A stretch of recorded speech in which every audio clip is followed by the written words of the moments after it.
Me and Alden are doing a presentation on gun control. The moral question is, to what extent can people own guns and who has the authority to sell them? The definition of gun control is the regulation of the sale and use of firearms, and I'm against gun control, and Alden is for gun control. So my anecdote is Nicholas Cruz, who was a 19-year-old who shot up his former high school a couple years back, and he was able to do this with a fully automatic weapon, which shows that gun control needs to be improved. And any teenager like him, 19 years old, shouldn't be able to just randomly own this dangerous firearm and just go into any school and take out as many people as he wants. Amanda Collins, when she was a junior at the Nevada Reno University, was raped at gunpoint by a man named James Baila. She believes that if she had a gun, she would be able to protect herself, since she was next to a police station and was crying out for help, yet no one came to help her. If she had a gun, she would be able to fight off this man and not be scarred for the rest of her life. Between 500,000 and 3 million times guns are used for self-defense every single year. On July 10th at Summerfield, Florida, a 61-year-old disabled veteran who was in a wheelchair, who was sleeping and had an AR-15 next to on his bed, was able to fight off 3 burglars that barged into his house with guns. The fact that he, even though he was disabled and it could have cost him his life, was able to fight off these burglars, not one, have them not take anything from his house, 2, have them not take his life, is just shows the great impact of guns. In cities where crime rate is so high, like Chicago and Compton, you never know when something is going to go down. Some people don't feel safe being able to leave the house because they just don't feel like the police are doing a good job in protecting them. If they have guns, they're able to fight off, and they don't need the police, because if someone pulls up on them, they are able to fight them off. And while the police, they're there to ensure justice, they can't always be there. They can't be there as fast as possible everywhere in the city just the second something occurs. And if someone has a gun on you, pulls a gun on you, the police just can't show up there immediately. You have to do something yourself, or your life is going to cost you. A couple and their 2-month-old daughter in Indianapolis, there was a bullet that pierced one of their windows from an event that happened outside of their house, and she was so in shock, and she didn't believe that the cops were going to actually help her, that when she called 911, she asked for someone to bring a car so that she could get out of there, because she didn't feel like the police had the situation under control and that they could help her. Okay, so government stance. So this graph shows how, although there are a lot of killings or a lot of school shootings in a particular year from 2017 to 2018, the shootings have skyrocketed, and this also proves that gun control needs to be taken more seriously, and more laws have either need to be changed or more needs to be implemented to fix this issue. So gun control, obviously, from the previous slide, shows that it's not getting any better; it's just getting worse. And so the government states that the main use of firearms is for defense and hunting on certain occasions, but this has clearly been taken out of, or this has been clearly misused, and the main use of firearms has been completely changed to just mainly targeting humans and not just in self-defense or against other animals. Even though the graph does show that there's an increase in deaths by guns, the gun control laws haven't changed. Therefore, it's not the guns that are the ones killing people, it's the people. The gun control laws have remained the same, and there's only 28 amendments, and the government's been around for 500 years. And the chance that the government will unleash a new amendment to rule out the Second Amendment, which we'll talk about later, is very slim. The Second Amendment states, a well-regulated militia being necessary to the security of a free state, the right of the people to keep and bear arms shall not be infringed. This implies that the government, no matter what, can't take away the privacy and ownership of guns and usage of them for self-defense.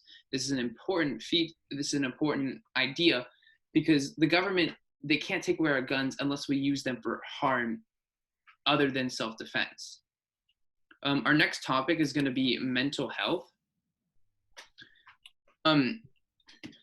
Many people believe that when guns are put into hands of people that don't deserve them, obviously bad things are going to happen. But guns are just the tool. There will always be a tool for harm. There always has been. And even if you take away guns, people will still find ways to just harm other people, especially people with mental illness who deserve to be in places like mental hospitals. And if since these people are all in mental hospitals, then guns should be okay, because as long as the guns don't get into the wrong hands of the people, then nothing should happen. So the issue is, when people with mental issues have weapons, the issue is they don't always admit they have issues. They don't tell other people. They just hide it, and on often occasions it's too late, and they have already either hurt themselves or hurt other people, because no one else knows that that he or she has a mental issue except for herself. And also, you can't. It's also inaccurate to blame a person with mental issues if they were to like injure or kill someone. They can't take full blame because they're not they don't have like the right conscience. They're not perfectly sane. So like injuring someone, they can't take full blame because it's not completely their fault because they're not like okay in their heads. And also, forcing them to go to mental treatment isn't always the best thing, because sometimes when they're forced to go to mental treatment, they don't want to, and they wouldn't follow along, and it would most often just not help. But voluntary mental treatment is a lot better, because if they volunteer, they're obviously down to help themselves. But another reason why forced mental treatment isn't good is because it can stigmatize their background. So in the future, when they try and look for jobs, and look that, oh, they were forced into mental treatment, I don't know if I still want this person to work with me or work for me. It decreases their chances of getting a job. Our next talk is going to be the church's stance. So the church teaches that it's actually okay to own guns. The church isn't against guns. They're okay with guns for hunting, target shooting, and self-defense. Luke chapter 22, verse 36 says, "Let him who has no sword sell his mantle and buy one." The church isn't against guns. They're against the selling of guns to organizations who will use them for harm, such as terrorist organizations or people who just have intentions to kill people in bad ways. And for this, I mean, if the church is okay with it, then guns shouldn't be banned, because we have the Second Amendment, who implies that guns are okay for private ownership.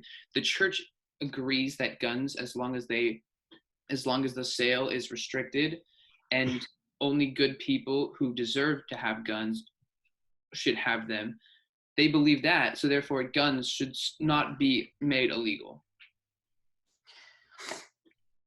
So the church's stance is also kind of similar to the government stance, to where it's okay for self-defense and it's okay to hunt animals with them. But similarly, another reason is that they're not just being used as self-defense or just for hunting. They're also being used for mass killing of animals. And in these photos, like the one on the left, this is a pile of elephant tusks, which poachers use guns to obviously kill the elephants to take their tusks, which are made of ivory, which have high value in the market and sell for a lot of money. So not only is this ethically wrong for killing an animate object or inanimate person or animal, but it's also wrong because they're also getting money off of it. And then this photo on the left or on the right shows that it also has an effect that since poachers use weapons and poison to kill the elephants for their tusks, when vultures try and eat these elephants, the elephant carcasses, they also die too to the poison. So not only does this affect other humans from the government stance, it also affects animals too. Thank you for listening to our presentation. We hope you enjoyed it, and we hope you took one of our sides at least. And we hope you learned something. Thank you.